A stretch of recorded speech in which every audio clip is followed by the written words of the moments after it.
Hello everyone, this is Kanika Sharma from Jai Shri Shyam class. Welcome to you all. तो last class में हम लोगों ने पढ़ा था प्लाज्मा मेम्ब्रेन के बारे में, है ना। तो आज हम लोग पढ़ेंगे फ्लूइड मोज़ेक मॉडल, ठीक है। तो फ्लूइड मोज़ेक मॉडल क्या बोलता है, ये सबसे पहले तो किसने प्रपोज किया था, सिंगर एंड निकोलसन ने। किसने प्रपोज किया था, propose by Singer and Nicolson, ठीक है। That is sea of lipid in which protein iceberg are floating। यानी कि इन्होंने क्या बोला था कि लिपिड का क्या है, एक तरीके से सी को मान लो, यानी कि जैसे लिपिड का क्या है, समुद्र है, ठीक है। उसके अंदर जो प्रोटीन्स हैं वो कैसे हैं, आपके आइसबर्ग्स के जैसे क्या हो रहे हैं, फ्लोट हो रहे हैं, ठीक है। यानी कि क्या बोले कि सिंगर एंड निकोलसन ने प्रपोज किया क्या, फ्लूइड मोज़ेक मॉडल। और उन्होंने क्या बताया, उन्होंने बताया कि जो सी ऑफ लिपिड यानी कि लिपिड का एक समुद्र कंसिडर किया है और उसके अंदर आइसबर्ग्स के जैसे क्या फ्लोट होते हैं, प्रोटीन, ठीक है। ये हो गई आपकी फर्स्ट लाइन। नेक्स्ट क्या बोला है, this model was given on the basis of freeze etching model. यानी कि जो बेसिस था इनका, किसका, स्वान का, उनका क्या बेसिस था कि फ्रीज ईचिंग मेथड, ये इनका क्या था, एक बेस लिया था इन्होंने इस फ्लूइड मोज़ेक मॉडल का। नेक्स्ट क्या बोला है कि जो प्लाज्मा मेम्ब्रेन है आपकी, वो किन किन से मिलकर बनी हुई होती है, ये किसने बात बताई थी, स्वान ने।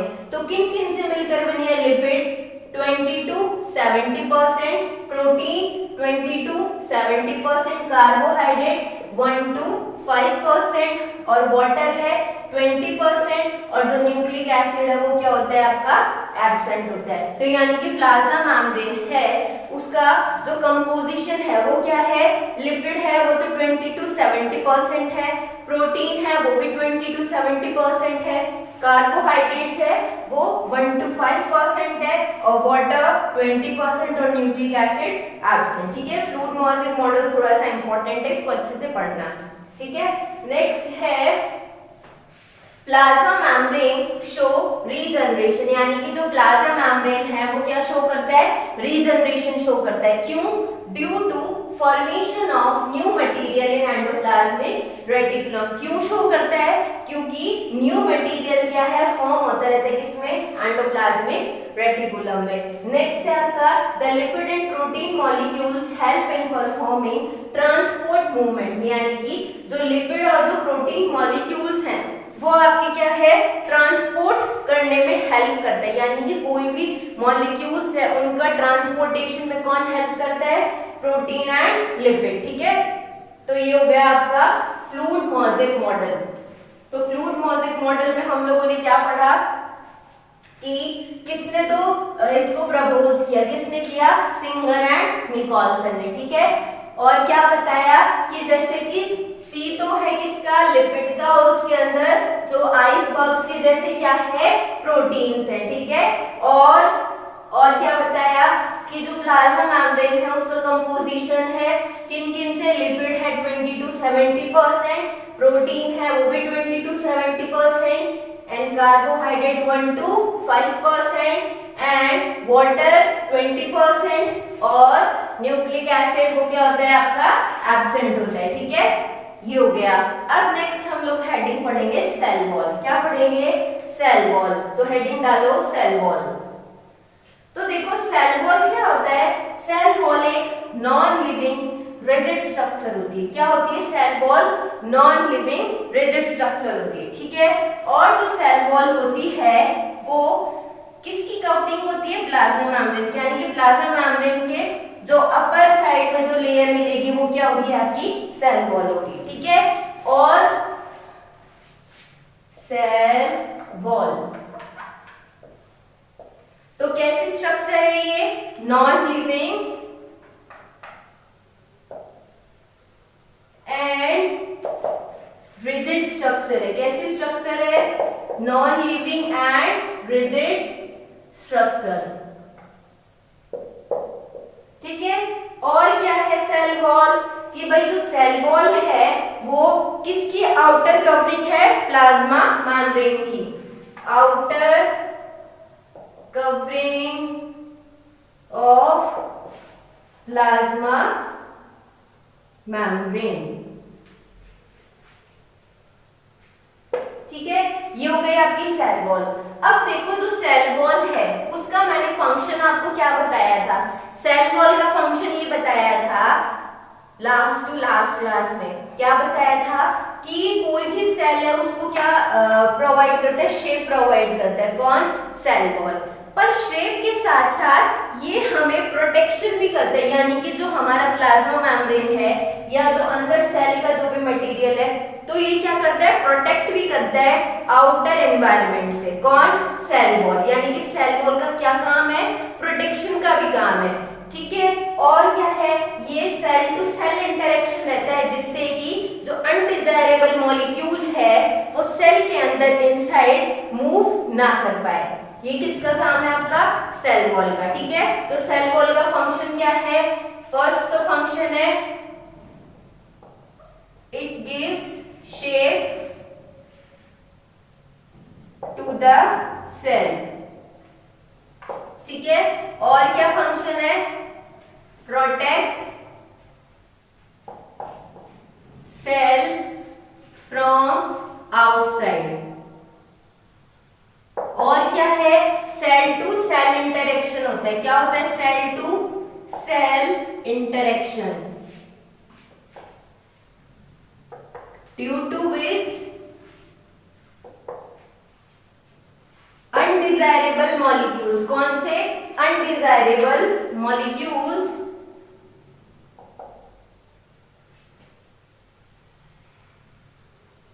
are unable to move inside। ये क्या हो गया आपका सेल वॉल। अब देखो जो सेल वॉल है वो एल्गी का जो सेल वॉल है वो किस किस से मिलकर बना हुआ है? Algae cell wall made up of किस किस से मिलकर बना हुआ है? तो देखो फर्स्ट है सेलुलोज, गैलेक्टेंस,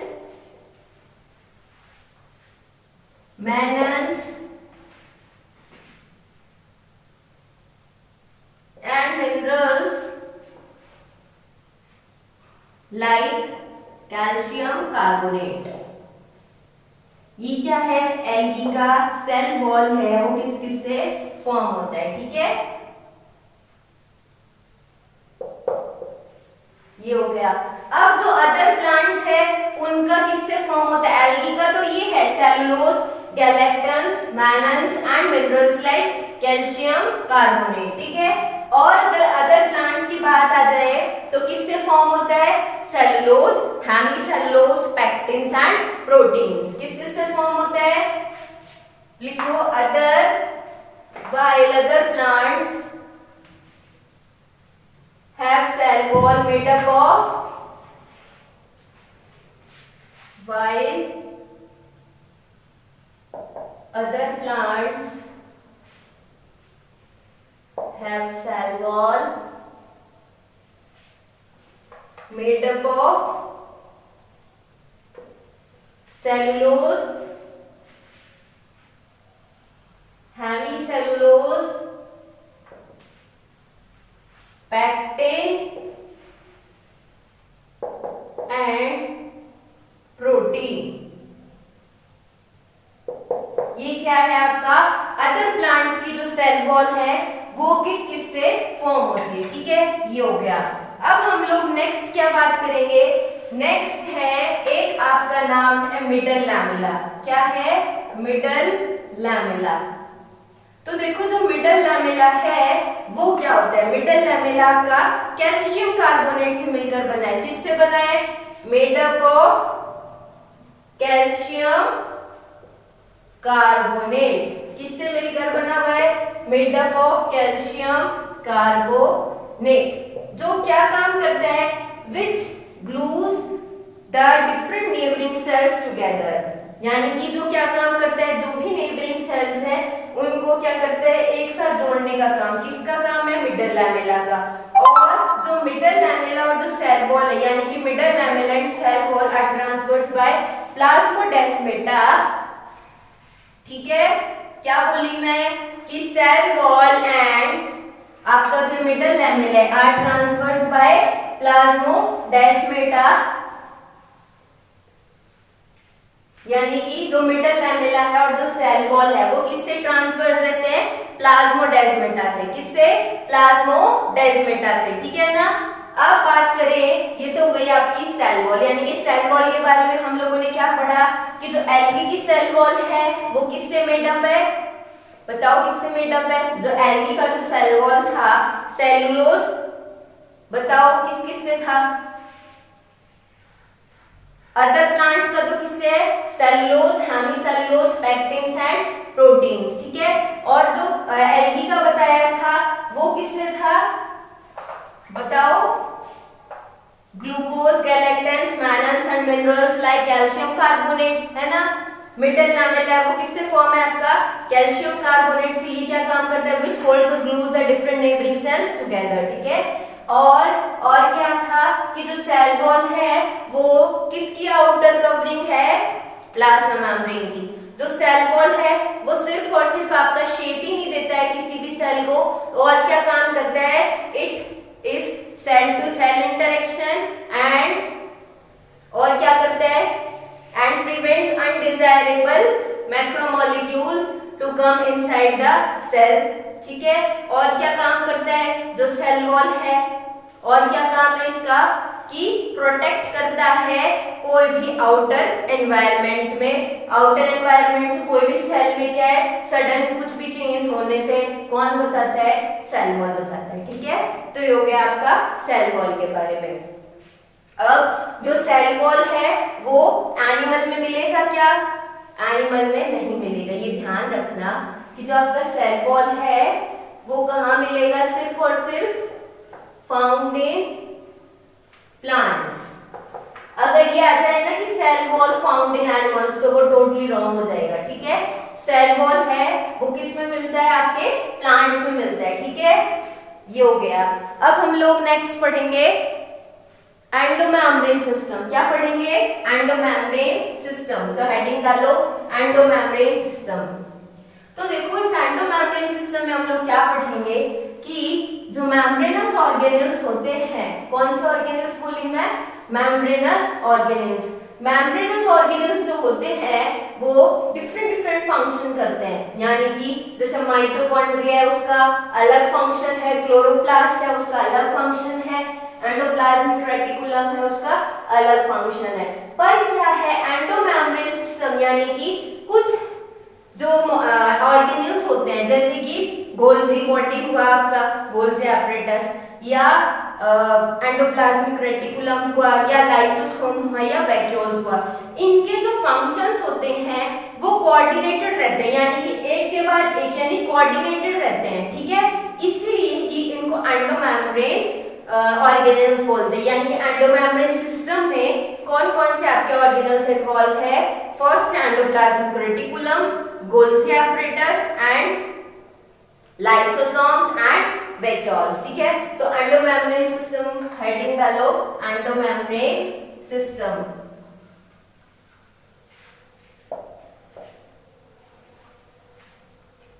तो इस एंडोमेम्ब्रेन सिस्टम में क्या पढ़ेंगे कि देखो मैं तुम्हें ऐसे बता दूं, मेम्ब्रेनस ऑर्गेनेल्स होते हैं उनके फंक्शंस जो होते हैं वो अलग अलग होते हैं, यानी कि माइटोकॉन्ड्रिया का फंक्शन जैसे अलग हुआ, एंडोप्लाज्मिक रेटिकुलम का अलग हुआ।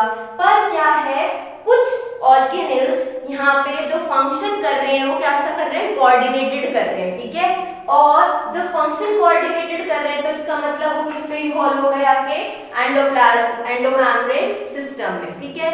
अब ये जो एंडोमेम्ब्रेन सिस्टम है, अगर आपका क्वेश्चन ऐसे आ जाए, देखो इसमें क्या क्या इन्वॉल्व है, फर्स्ट है एंडोप्लाज्मिक रेटिकुलम,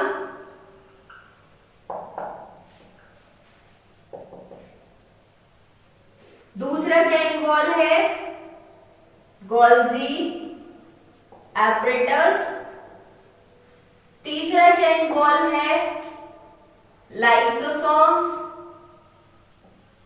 और फोर्थ क्या है, वैक्यूल्स।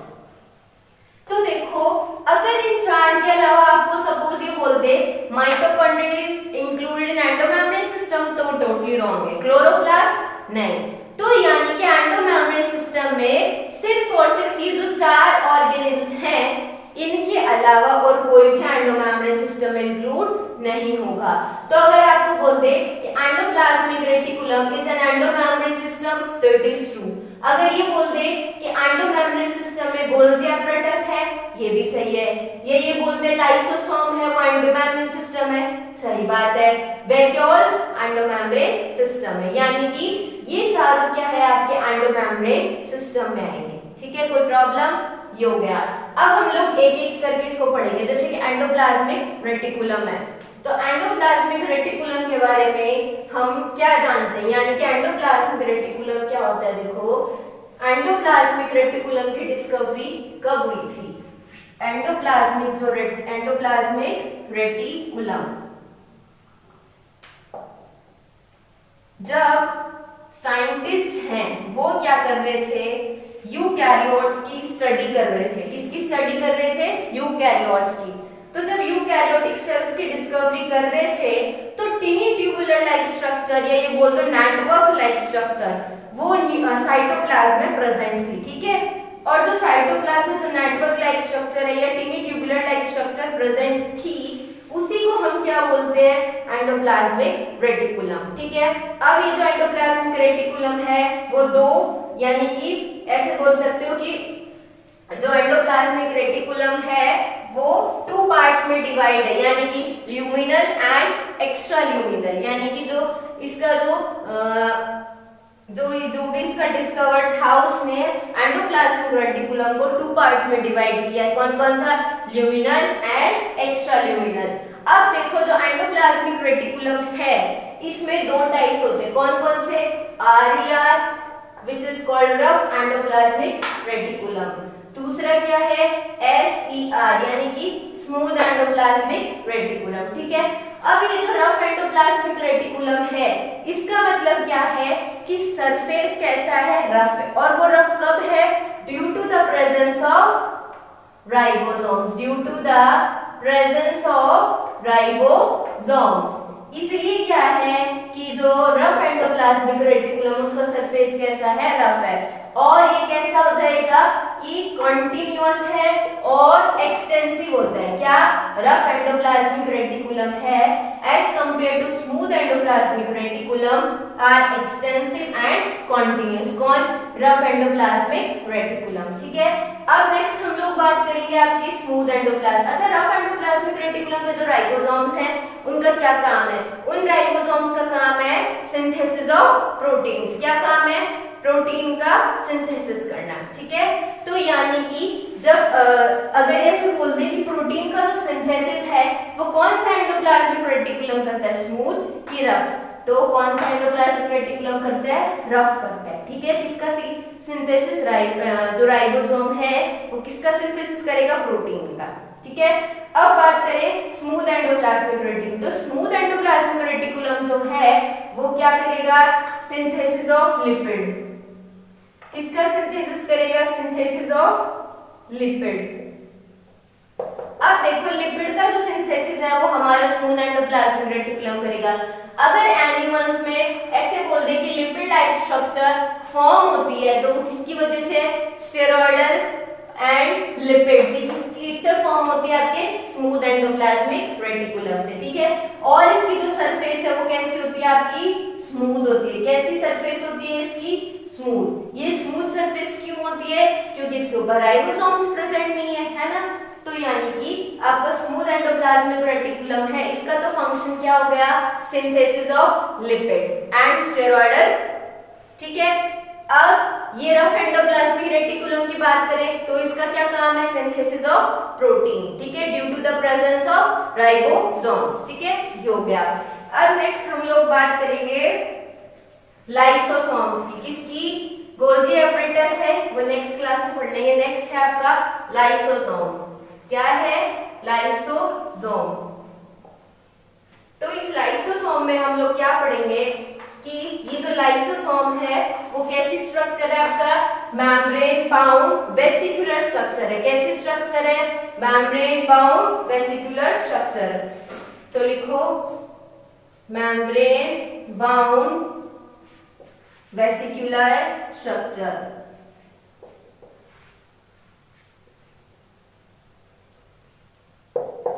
ये क्या है आपका लाइसोसोम, ठीक है। और ये किससे फॉर्म होती है, formed from the packaging of, formed from the packaging of, यानी कि किससे फॉर्म होती है ये, formed from the packaging of, बताओ, गोल्जी बॉडीज। यानी कि जो गोल्जी बॉडी है वो मैं नेक्स्ट क्लास में बताऊंगी कि पैकेजिंग का भी काम करती है ना। तो जो गोल्जी बॉडी है तो वो पैकेजिंग का काम करती है, तो किससे फॉर्म होती है ये, यानी कि गोल्जी बॉडी से, ठीक है ना। कैसी स्ट्रक्चर है, मेम्ब्रेन बाउंड वेसिकुलर स्ट्रक्चर है, ठीक है। अब they are optimally active, they are optimally active at the, they are optimally active at the highest pH, ठीक है। और इनके अंदर क्या प्रेजेंट होते हैं आपके, हाइड्रोलाइटिक एंजाइम्स। कौन से एंजाइम्स, हाइड्रोलाइटिक, हाइड्रोलाइटिक एंजाइम्स क्या होते हैं आपके इसमें प्रेजेंट होते हैं, आर प्रेजेंट, जैसे कि like proteases, peptoneases, carbohydrases,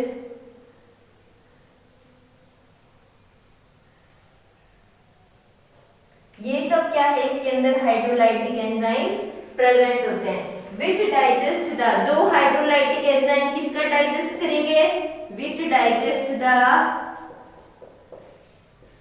protein, carbohydrate and peptones, इनका क्या होगा, डाइजेशन होगा इस लाइसोसोम के थ्रू। तो यानी कि लाइसोसोम तुम्हें याद है कि सुसाइड बैग्स भी बोलते थे क्लास 9th में, है ना, also called as suicidal bags, है ना। अब ये जो लाइसोसोम है वो कैसा है आपका, मेम्ब्रेन बाउंडर वेसिकुलर स्ट्रक्चर है, और क्या है, फॉर्म किससे होता है ये, by the packaging of Golgi bodies, और ऑप्टिमली एक्टिव रहता है ये, और इसके अंदर क्या प्रेजेंट होते हैं आपके, हाइड्रोलाइटिक एंजाइम्स। और ये जो हाइड्रोलाइटिक एंजाइम्स है जैसे कि प्रोटीएजेस, पेप्टोनेज एंड कार्बोहाइड्रेजेस, जो किसका डाइजेशन करते हैं आपके, प्रोटीन का, पेप्टोन का एंड कार्बोहाइड्रेट का, ठीक है। तो ये हो गया आपका लाइसोसोम। अब हम लोग नेक्स्ट क्लास में क्या पढ़ेंगे कि गोल्जी बॉडीज और active transport, passive transport, osmosis और वैक्यूल्स, वैक्यूल्स के बाद आगे देन माइटोकॉन्ड्रिया, क्लोरोप्लास्ट भी फर्दर पढ़ेंगे, ठीक है। अब ये जो आज की क्लास का जो ये मटेरियल है आपको पीडीएफ में टेलीग्राम लिंक के थ्रू मिल जाएगा, और कोई भी क्वेश्चन रिलेटेड, कुछ भी प्रॉब्लम हो क्लास रिलेटेड तो आप कमेंट सेक्शन में पूछ सकते हैं, ठीक है। तो नेक्स्ट क्लास में हम लोग पढ़ेंगे active transport, passive transport, osmosis and आपका ये Golgi bodies, vacuoles, mitochondria, chloroplast, ठीक है।